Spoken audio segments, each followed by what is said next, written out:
Welcome, ladies and gentlemen, to another edition of Silver Screen, the show that tackles the business of film head on. This week in studio with me, I have a full house. Kia, Zikona, who seems to have recovered from her flu, and Rofiwa. I think it's time to get into the nitty-gritty of the show, but first, some African film news from across the continent. Yes, Robert, the Zanzibar International Film Festival is now entering its 20th year with a full program of film screenings across Stone Town, a host of workshops and forums, as well as special events and exhibitions. The support for this year's ZIF has surpassed previous years with many sponsorship partners and again great news for the African film development. Some of ZIF's newest partners include technology platform Mahala TV that is sponsoring ZIF's first ever content market, Soko Filam, taking place from the 12th to the 14th of July 2017 at the Park Hyatt in Stone Town. The event will see over 100 delegates doing business and attending panel discussions and masterclasses. Even the US Embassy in Tanzania has also come on board to sponsor a series of workshops, as has the Milele Zanzibar Foundation. Well, this year, for the first time, ZIF is also able to now offer a cash prize for its coveted Golden Dow Award, thanks to a sponsorship from Showmax, who will also be attending the event to show their commitment to the best in African film. What I do like about this is the fact that Showmax is actually showing their support for African film, since the chance of Netflix ever producing any African content are slim to none. I think it's the perfect opportunity for the Naspers own streaming service to differentiate itself from the pack. What do you think, Rafi? Yeah. Absolutely, Robert. And on the subject of streaming service Showmax, DStv will soon be offering live streaming channels in high definition, with the possibility of offering its DStv Now streaming product as a standalone offering in future. This is from the head of the digital media at MultiChoice, Graham Cumming. He spoke with Tech Central on the future of television in South Africa, saying the launch of HD channels on DStv is now imminent and will in all likelihood start with the sports channels. It's off to Ghana now, and announcements have been made for another slew of nominees for this year's Golden Movie Awards. Mimi Andani, organizer of the awards show, announced that a partnership has been entered into with pan-continental television content management company African Movie Channel, or AMC, to broadcast this year's GMAA, as it's known, on multiple channels in 17 African countries and even some European countries. Again, I think this is a great opportunity to get African content out to the widest audience possible and grow African cinemas. Let's get into this week's reviews. You all had a couple of movies to watch this weekend. Rofiwa, I think you look like the likely first victim. Tell us a little bit about some of the films that you watched this weekend. So your homework, yes, dreadful as it was. Why are you calling it homework? You automatically make me sound older and like a school teacher by doing that. Your suggestions. Oh, now it's suggestions. Thank you, Zikona. Thank you, Zikona. She says suggestions. Which were mandatory, but anyway. Transformers, The Outcasts, and Once Upon a Time in Venice. I couldn't finish watching the Transformers. That's 2.5 hours of absolute torture. Is it seriously that bad? Explosions from the opening scene. I don't know what happens in the last scene, but I expected it. Yeah, it's an explosion. But explosions throughout, no coherent storyline. You don't know what's going on. It was confusing. Look, the visuals are great though. Yeah. The visuals are great. That is one of the, I mean, even if you just look at the trailer itself, yeah, that's what's going to get you going until... No, but the visuals aren't visuals. Exactly, but like until you get into like maybe 15 seconds into it and you're like, no. No. No. All me. 3 of those movies, guys, I couldn't keep that concentration going. Rafiwa, what would you rate Transformers out of 10? Before someone else jumps on the same film. 3.5. No halves. There's only full numbers. 3. 3 out of 10. I don't know Kia, if that's brutal. What did you think of Transformers The Last Night? I think it would definitely be under 5. So like, yeah, probably 3, and yeah, they definitely need both back. And Z, what do you think is the biggest problem with Transformers The Last Night? Because clearly no one enjoyed it, and I mean the box office seems to be reflecting that at the moment as well, because it's just not, it's not cracking it internationally. It's just digital noise. Look, if I think the effects are just way too much for me automatically. That just like, I don't know, I just can't concentrate when a movie is like that, and just the cutting is like, you know, it's very quick. But like, I think there are a lot of people who are interested in superhero movies, but you know, Rob, I don't know, I wouldn't even give this one a 5 at all. Well, what would you give it out of 10 then? I would give it 4. Okay, I'll fair give enough. it 4, only because the superhero angle is, you know, it's less of a it's superhero resonant. movie than a summer tentpole picture, though. I suppose. So I mean, I don't know, Kia, what would you say? Would you call the Transformers superheroes or more of a summer I'm a big tentpole? fan of superhero movies, and I'm going to say this. I ended up watching the animated version of this Transformers movies from 1986, and it was way better than what this remake. Yeah. I think we can safely say that Transformers The Last Night has been lambasted by the entire panel today. It's definitely a thumbs down. A thumbs down for that one. Okay, let's move on to Outcast. No matter who you are, high school is the same. It's the best of times. It's the worst of times. Full of wonderful people and not so wonderful people. Zombie fascists! High school kind of sucked for us. Loser.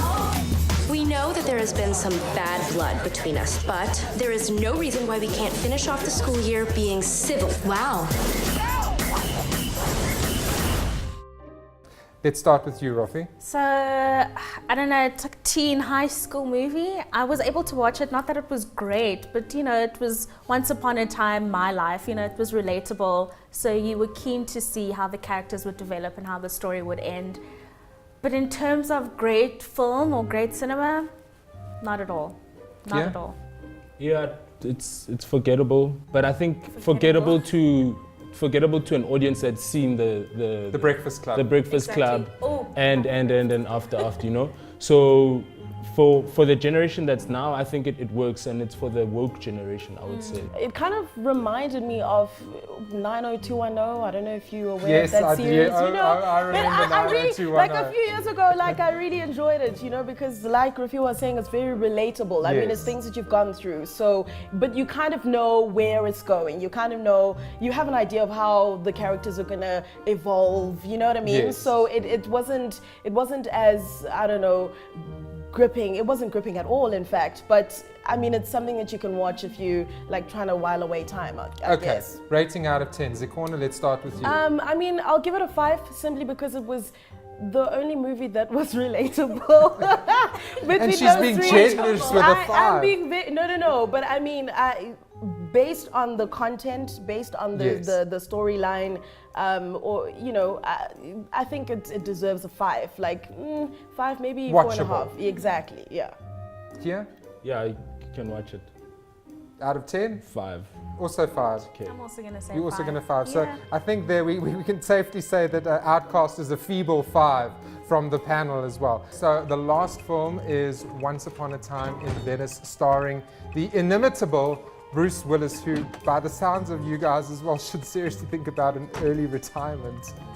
Zikona, let's start with you. Look, I can see you want to jump I in know, here. I'm like, no. But you know what? I think for me, I always worry when I see great actors starring in Yeah. the same movie, because it's going to be a hit or a miss. And this one clearly was a miss. Jason Momoa, I mean, he's done a great job, like Yeah. in so many things that he's touched before, as well as Bruce Willis. I mean, there's also John Goodman in there. But I mean, what was that? I mean, no, but like seriously, like is this tell like a me, what thriller? was Is it a thriller? Is it a comedy? It was like a comedy gone wrong. But I don't- isn't that cool if something is sort of cross-genre, appealing across genres, But it didn't Rafi? do that well. It wasn't For me, executed it didn't well. it didn't come across well at all. Exactly. I mean, it was supposed to be funny, but there was no point ever where you wanted to laugh. But there were these goofy comic moments, you know, which were very blatant as well. It's not, you know... So there's nothing subtle about exactly, it. nothing subtle about it. It's in your face, and it really doesn't make you want to laugh. For me, 5 words, what was Bruce Willis thinking? What are you doing? I gotta go steal back some drugs for these gang guys so I can get my dog back. Wanna come? I hit the block like certified cheese. In the club, bitches on me, know you alive. Time is running out. You got 24 hours, Holmes. Your hands They're actually saying 42. Find me with your girl up in VIP.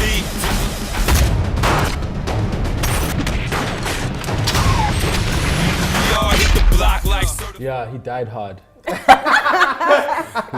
he died really hard, yeah. But if you like dogs, maybe if you like dogs, you yeah, can enjoy. you might enjoy the movie. But I mean, in terms of the movie overall, I mean, no, not at all. The other thing that I watched this weekend, which you guys also really need to check out, is the National Theatre Live, which is the Britain's theatre body that controls all theatre in the UK, stream live productions to cinemas across the UK and South Africa and I think one or two other countries, I'm not sure, across Europe as well. And on Saturday evening, I went to go and check out Who's Afraid of Virginia Woolf. This play opened on Broadway and became the most talked about play of the decade. It was a complete bombshell. No one had seen anything like it. The play is a battle to the death. Two couples going at it, hammer and tongs. It becomes the most powerful event you can imagine. Albee reinvented the possibilities of what theatre could be. So I'm just thrilled to be tackling it with a brilliant bunch of people.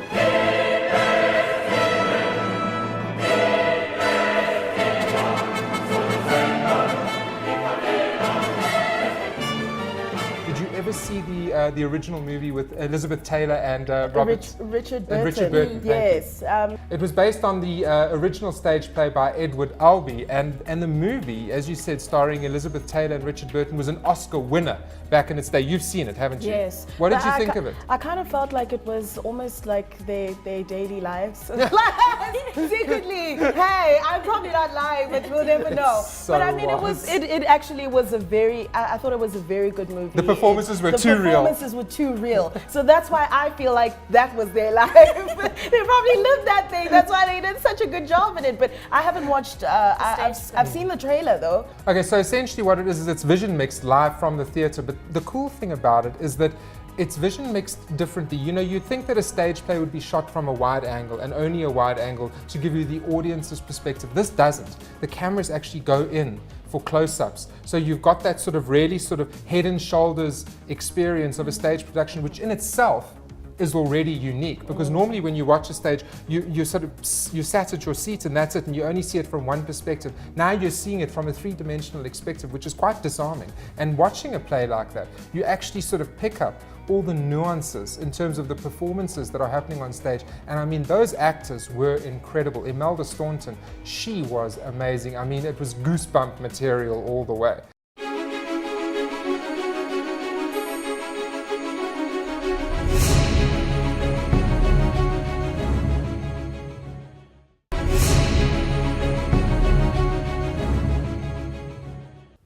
Joining me now is Lise Vosloo. Lise, you are the producer and you adapted the screenplay for Nie Nuks Nie.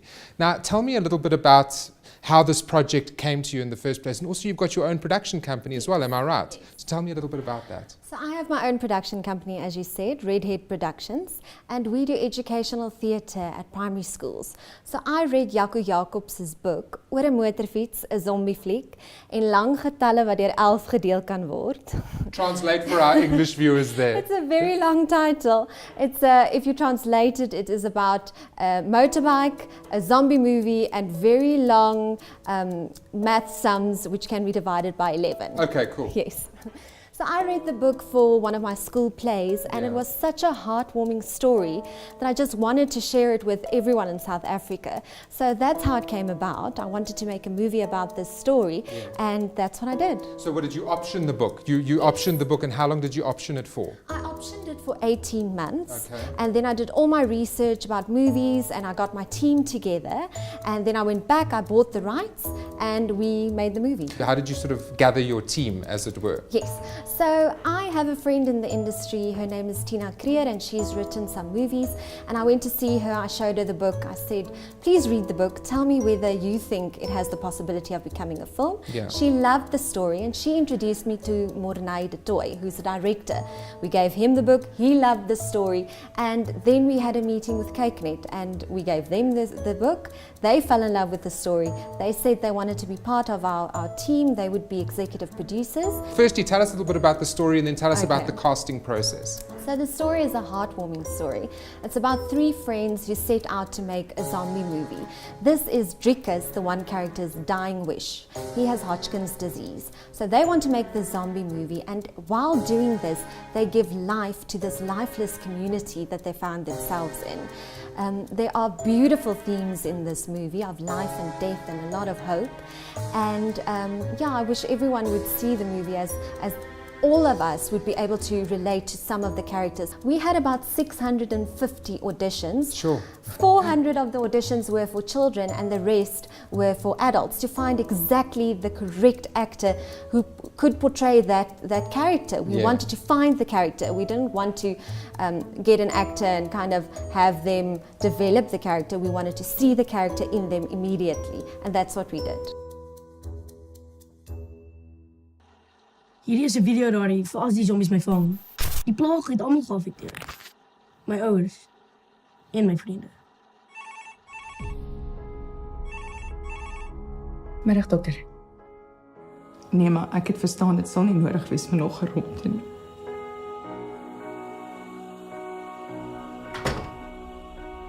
Al wat ek in hierdie wêreld oor het, is my hond.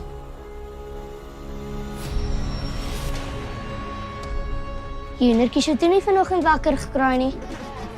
Volgende keer gaan jy maar vir jou famous mammy moet vra om jou by die skool af te laai. Hey! Nee man, sy is mos 'n vampire. Te bang vir die sonlig. Dis veilig. Die wêreld daar buite. Wat? Weet maar van die wêreld daar buite. Wanneer los is ma actually by die deur uit? 2 jaar. Dis okay om gelukkig te wees, om aan te beweeg.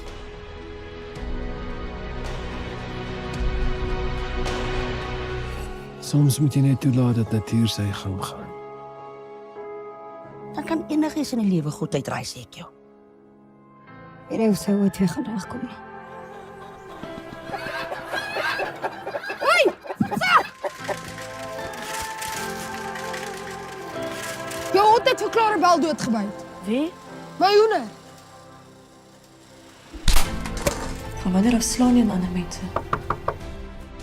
Is die seun miskien hier? Ek's Driekus. Hoender. Dis nou nie asof ek kies om so Powder te lyk nie. Ek gaan 'n fliek maak. 'n Zombie fliek. Wil jy daarin wees? Hou nie van zombies nie. Zombies is awesome. My ma sê jou ma was een van die beste aktrises in die land. Jy's 10 in 'n natural.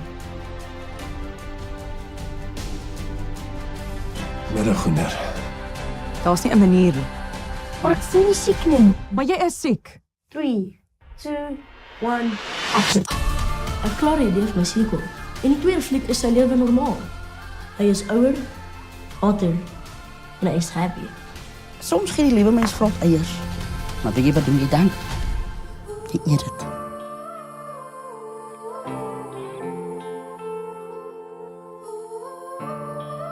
Dis 'n delikatesse in sekere kulture. Stroosbak. Gelees in 'n huisgenoot laasweek. Once it's done its run on CakeNet, what do you plan to do with the film? Do you plan to travel the world with festivals? What do you plan to do? I think every movie would love a festival run, and I do think that Nie Nuks Nie would do really well on festivals, as it is a heartwarming story. It's not a romantic comedy. It has real life characters with real life situations and problems that they need to deal with.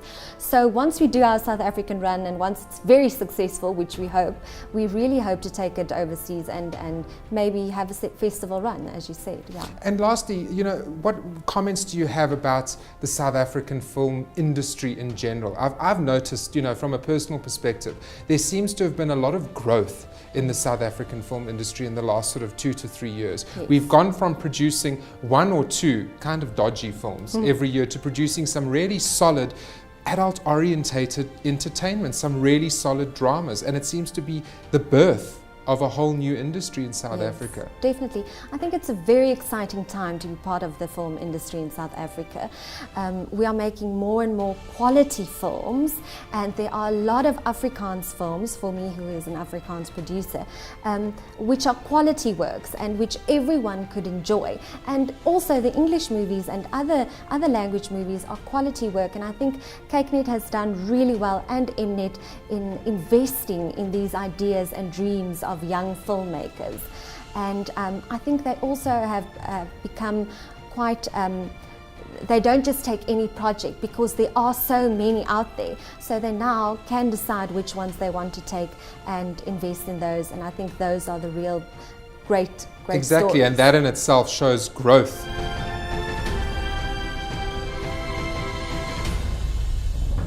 Time for a quick look at the international box office. Once again, sequel fatigue appears to be having an impact, as estimates for Despicable Me 3 coming in at about $10 million shy of the opening weekend for its prequel, Despicable Me 2, after a larger than anticipated dip on Saturday. That said, the film still easily secured the weekend's top spot in the domestic, international and worldwide marketplaces, leading the charge over the first 3 days of this long 5-day 4th of July holiday weekend to the tune of $75 million, which is good but not mind-blowing, let's face it.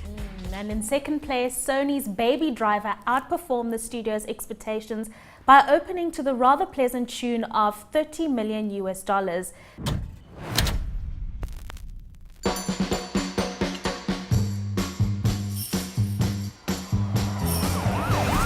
So you're just starting your day, or did you just get off? They call, I go, you know. So what is it you do? I'm a driver. Oh, like a chauffeur. Anyone I'd know? I hope not. What is your name? Baby. Your name's Baby. B-A-B-Y, Baby. This one who say listen to the music all the time? Is he mental? Mental meaning slow. Was he slow? No. He had an accident when he was a kid. Still has a hum in the drum. Plays music to drown it out. And that's what makes him the best.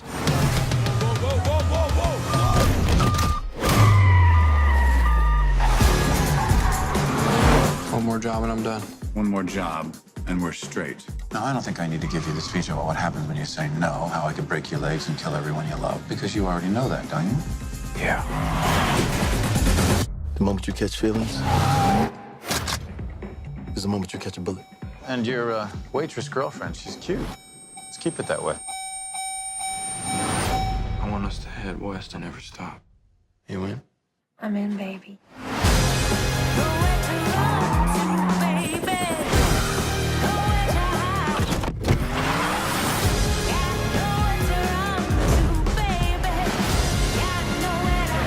One of these days, baby, you're gonna get blood on your hands. Time to face the music. Baby, we need to get out of here. I have to end this. Are we in bed together now? Baby. Baby? Baby. Doc said Michael Myers. This is Mike Myers. It should be the Halloween mask. This is a Halloween mask. No, the killer dude from Halloween. Oh, you mean Jason? No! Baby, you tell me who does. She a good girl? You love her? Yes, I do. That's too bad.